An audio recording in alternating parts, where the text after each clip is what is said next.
The Eden Museum was built to house the skeleton of Old Tom, leader of the pack. Ex-bullock driver Bert Egan, 78, lived through the era of the killers of Eden. Well, the skeleton you're looking at for start, it's not a whale, it's a grampus orca. He was commonly known as the killer whale. He was the fastest, fiercest and most dreaded thing that swam in the sea, fed by everything that moved in the ocean, from the biggest whale to a penguin.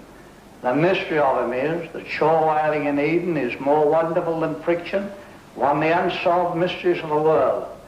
There's no explanation to it, for it's the only place in the world where the sea monster joined in with men in catching whales, and without them you'd have practically caught no whales, only stragglers come in the bay. The whales pass on the skyline, going north from June till November. Those killers arrived here from the Antarctics. There was 30 altogether in the good days. Old Tom there, the skeleton, was the leader and the last of the gang. They made their headquarters down here south head. When the whales came, whalers knew the whales were coming, the killers arrived, so they got ready to start whaling. When the whales came, they formed up in a teamwork, went 20 mile out to sea. They brought the whales into the bay like dogs drove cattle. They were never trained. They only worked with what you call a 30-foot surf boat. A couple had 7 men in, and the others had 5. And when they brought the whales into the bay, they helped to catch them. Who were the men who went out whaling in those days? Davisons was the last of the whalers here.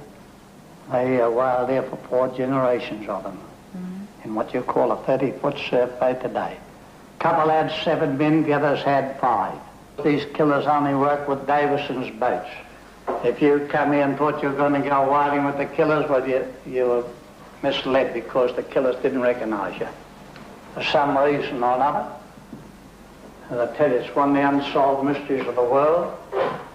Well, if you look there, he had a fin stood on his back, 5'8" high.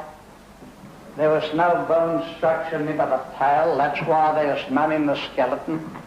If you look at his side fin, he's got a hand formation, 4 fingers, knuckle joints, wrist, shoulder blade and all. He's got a mouth like a crocodile. He's got teeth top and bottom. He's a mammal. He blows like a whale. He belongs to the whale family. And they average 25 foot. They average 8 ton. They know they can do 35 mile an hour, but nothing chased him. Everything chased to get away from him. Davison's had him protected in Eden. A whale boat got wrecked here. They swam around and kept the sharks away till picked up.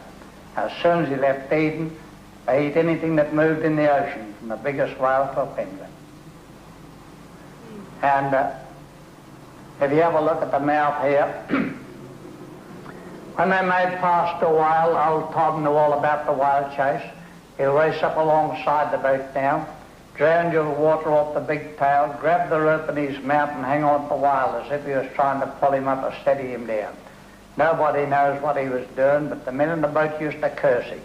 He's in between the whale and the boat, and the fellow can't get a go to lance the whale. The whale will go down again. You might be half an hour playing that rope and hauling in for neck your life to get back on the whale again.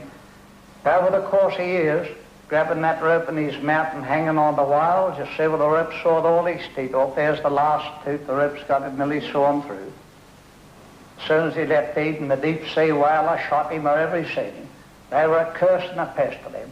Tore their whales, broke lines, smashed boats. You wasn't safe with them. So wherever they seen them, they shot him. Well, they shot them all out by old Tom. He came back one year on his own, found floating dead in the bay at the wharf down here one morning.